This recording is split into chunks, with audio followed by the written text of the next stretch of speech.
Russia की तरफ से इस बात की जानकारी दी गई है कि सीरिया पर मिसाइल दागी गई हैं। सीरिया के टीवी चैनल की तरफ से भी कहा गया है कि ऐसा किया गया है जिसकी वजह से पाइपलाइन को नुकसान हुआ है। सीरिया पर 2 मिसाइल दागी गई हैं। ये कहा जा रहा है सीरिया के टीवी चैनल ने हमले से तेल पाइपलाइन को नुकसान पहुंचने का दावा किया है, लेकिन अमेरिका ने कहा है कि उसने सीरिया पर मिसाइल नहीं दागे हैं। रूस के रक्षा मंत्रालय ने यह दावा किया था कि 2 मिसाइलें सीरिया की तरफ दागी गई हैं। सीरिया के टीवी चैनल ने भी इस बात को कहा है कि मिसाइलें दागी गई हैं जिसकी वजह से एक तेल पाइपलाइन को नुकसान पहुंचा है, लेकिन अमेरिका का कहना है कि अमेरिका ने सीरिया पर मिसाइल नहीं दागे हैं।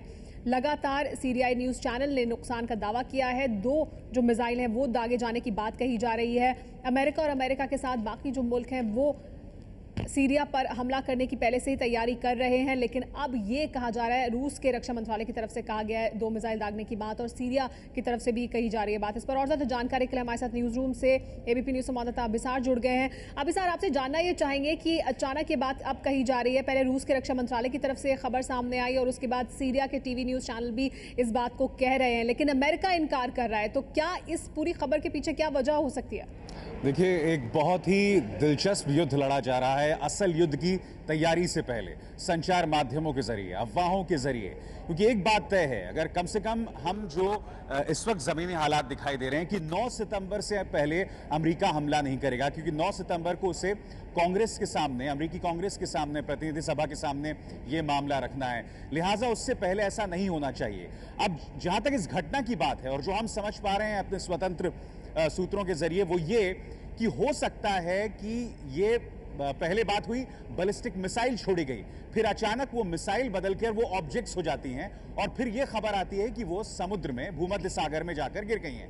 मगर फिर एक और खबर आती है कि एक तेल पाइपलाइन को नुकसान हुआ है। मुझे ऐसा लगता है सुमायरा, हो सकता है ये 2 घटनाएं अलग अलग हुई हों। हो सकता है कि तेल पाइपलाइन को नुकसान पहुंचाओ, मगर जरूरी नहीं कि इस तथाकथित हमले से। हो सकता है कि जैसे कि आप जानते हैं कि कई जो हैं गुट इस वक्त सीरिया के अंदर सीरियाई सरकार पर हमला कर रहे हैं, जिसमें जमात उल नुसरा जो कि अलकायदा से जुड़ा हुआ है, वो लगातार सीरियाई सरकार पर हमला कर रहा है। तो हो सकता है कि ये उनका काम हो।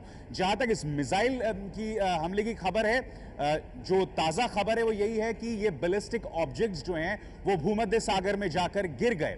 और अब अमेरिका तो इसे सिरे से खारिज कर रहा है, मगर जो रूसी एजेंसी जिसने पहले दावा किया था, अब वो भी ये कह रहा है कि ये बैलिस्टिक ऑब्जेक्ट्स जो है भूमध्य सागर में जाके गिर गए हैं। जी अभिसार, और जैसा कि आप कह भी रहे हैं कि युद्ध होने के पहले संचार माध्यमों के जरिए एक जो छद्म युद्ध है वो लड़ा जा रहा है, उसकी कहीं ना कहीं उसकी भी पृष्ठभूमि इसमें देखी जा सकती है। जानना ही चाहेंगे कि सीरिया पर हमले को लेकर क्या इस वक्त गतिविधियां चल रही हैं दुनिया में? देखिए, जहां तक गतिविधियों का सवाल है, खेमे सीधे तौर पर बटे हुए हैं। सीरिया के साथ इस वक्त ईरान पूरी तरह से खड़ा हुआ है। ईरान ने स्पष्ट कर दिया है कि अगर आपने सीरिया पर हमला किया तो सीधा हमला इसराइल पर किया जाएगा। इराक में इस वक्त आप जानते हैं कि एक शिया सरकार है जो कि सीरिया के पक्ष में है, मगर इराक अमेरिकी हमलों को हितों पर हमला नहीं करेगा।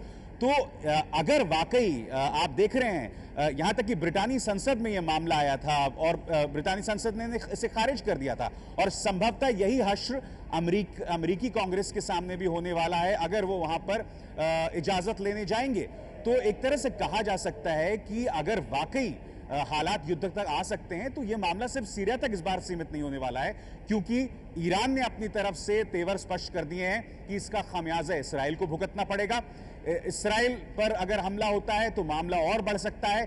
इराक को भी डर है, क्योंकि इराक में जो बागी गुट इस वक्त जो काम कर रहे हैं, जो कि इराकी सरकार को निशाना बना रहे हैं, वो वही बागी गुट हैं जो कि इराक की सीमा पार करके सीरिया में चले गए हैं।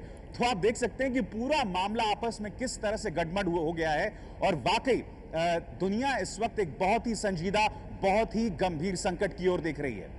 जी हाँ, एक संजीदा और गंभीर संकट की ओर दुनिया देख रही है। जैसा कि अभी सर ने बताया भी कि पूरा मामला इस पूरे इलाके को लेकर है, और इस पूरे इलाके के जो बाकी और मुल्क हैं जो साथ में खड़े हैं सीरिया के या उसके समर्थन में, वो भी संकट में शुरू हो जाएंगे। लेकिन ये संकट कहाँ से शुरू हुआ, आपको बता दें तो मामला कहाँ से शुरू हुआ। 21 अगस्त के हमले में 1500 विद्रोही मारे गए थे। सीरिया संकट के बारे में आपको बता रहे हैं, जो इस वक्त देश में, दुनिया में खतरनाक रूप ले रहा है। सरकार पर रासायनिक हमले का आरोप लगाया गया। उसके बाद अब जो ताज़ा जानकारी आई है, जो रूसी रक्षा मंत्रालय की तरफ से जानकारी आई है, वो ये आई है और सीरियाई टीवी चैनल के हवाले से जानकारी आई है कि अटैक हुआ है सीरिया पर अमेरिका की तरफ से। हालांकि अमेरिका मना कर रहा है। आपको बताते हैं कि हमला चाहता कौन है। अमेरिका, ब्रिटेन, जर्मनी और फ्रांस, ये 4 देश हैं। हमला कौन चाहता है इस पर बता रहे हैं। सीरिया को लेकर किस तरीके की गतिविधियां पूरी दुनिया में हो रही हैं और हमले के खिलाफ कौन है। रूस और चीन, ये 2 ऐसे देश हैं जो नहीं चाहते कि किसी भी तरह का हमला सीरिया पर हो, इसलिए रूस ने कड़े संकेत भी दिए थे अमेरिका को। और रूस ने ही ये आरोप भी लगाया है कि अमेरिका ने ही 2 मिसाइल दागी हैं, जो ताजा खबर मिली है आज, जिसकी वजह से गैस पाइपलाइन को नुकसान पहुंचा है। सीरिया के पास 1000 रासायनिक हथियार हैं। रासायनिक हथियार सीरिया के पास कितने हैं वो बता रहे हैं। 1000 हथियार 50 शहरों में फैले हुए हैं। 1972 से 73 में सीरिया को मिस्र से मस्टर्ड गैस मिली, जो एक खतरनाक रासायनिक हथियार है। मिस्र से सीरिया को यह गैस मिली थी। 1980 तक सीरिया ने रासायनिक हथियार बनाने में महारत हासिल कर ली थी, यानी अब से काफी वक्त पहले 1980 तक उसने महारत हासिल की थी। राष्ट्रपति बशार उल मसद ने रासायनिक हथियारों पर रोक से जुड़ी किसी भी अंतर्राष्ट्रीय संधि पर दस्तखत नहीं किए, और अगर संधि पर दस्तखत नहीं हुए तो ऐसे में इन जो ये रासायनिक चीजें हैं, इनको किस तरीके से इस्तेमाल किया जाता है, ये भी खतरनाक हो सकता है। युद्ध का सीधा असर तेल उत्पादक देशों पर पड़ेगा। ये हम आपको बता रहे हैं कि सीरिया पर हमले का असर क्या पड़ेगा। इराक और अजरबैजान के एक्सपोर्ट रूट बंद हो सकते हैं, ये असर पड़ सकता है अगर सीरिया पर हमला होता है। इसके अलावा ईरान की चेतावनी, सीरिया पर हमला हुआ तो इजराइल पर हमला होगा। तो किस ओर बढ़ रही है दुनिया के कई देश, ये यहां पर साफ नजर आ रहा है। गंभीर होता मामला। ईरान सीरिया संकट के लिए इजराइल को जिम्मेदार ठहराता है। ईरान के मुताबिक है कि इजराइल राष्ट्रपति असद का तख्ता पलट हो, ये ईरान चाहता है। इराक का शिया समुदाय राष्ट्रपति असद का समर्थन करता है। इराक का सुन्नी समुदाय सीरिया के बागियों के साथ है। तो सीरिया पर हमले का असर क्या पड़ेगा वो भी हम आपको बता रहे हैं। इसके अलावा कहां से इस पूरे मामले की शुरुआत हुई वो आपने सुना। सीरिया में कुल 1200 बागी गुट हैं, यानी 1-2 नहीं, 1200 बागी गुट।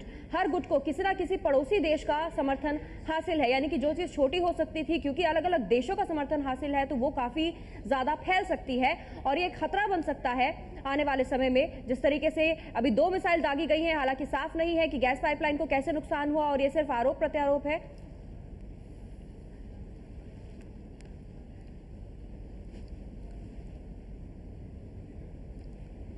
और हमारे साथ लगातार अभिसार भी बने हुए हैं न्यूज़ रूम से, उनसे और जानकारी हासिल करते हैं। अभिसार, सीरिया और सीरिया के आसपास के जो देश है, ईरान, इराक, इजराइल, उन सब पर इसका क्या प्रभाव पड़ने वाला है वो आपने बताया, लेकिन भारत पर इसका क्या प्रभाव पड़ेगा अगर इस तरह का कोई हमला, इस तरह का कोई युद्ध होता है?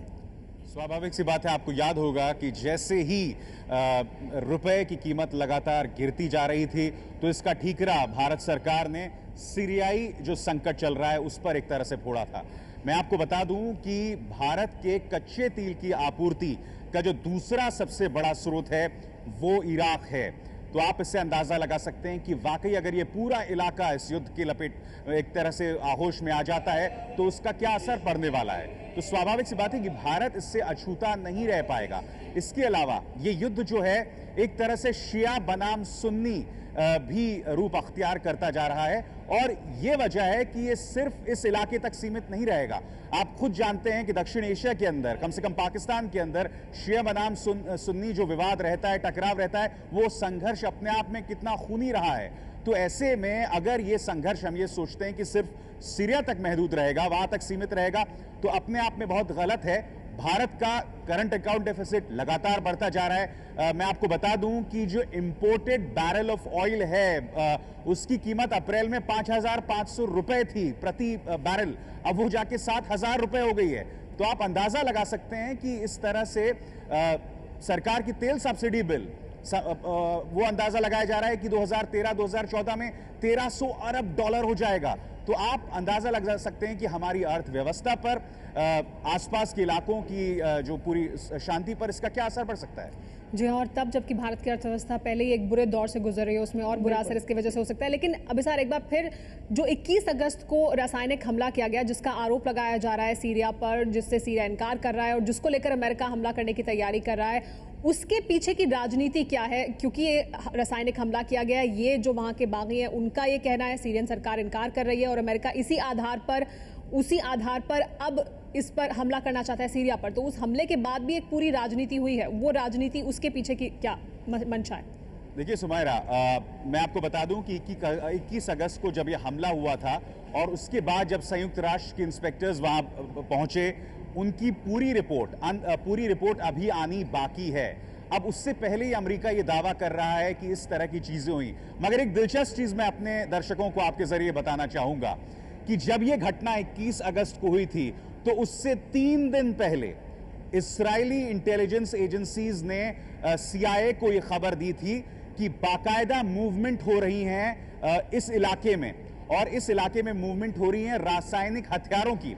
इसके अलावा एक और जो है बातचीत जो हुई थी, वो थी सीरिया के एक रक्षा अधिकारी के बीच में और सीरिया के रासायनिक हथियारों के प्रमुख के बीच में। और इन दोनों के बीच जो बातचीत हुई वो कुछ इस तरह से थी कि यह हमला कैसे हुआ, यानी कि इसके अंदर सीरिया के रक्षा मंत्रालय के अधिकारी लगातार अपने रासायनिक हथियारों के प्रमुख को डांट रहे थे, जिससे यह स्पष्ट होता है कि संभवतः राष्ट्रपति बशर उल असद को इसका अंदाजा नहीं था कि यह मामला इस कदर आगे बढ़ पाएगा।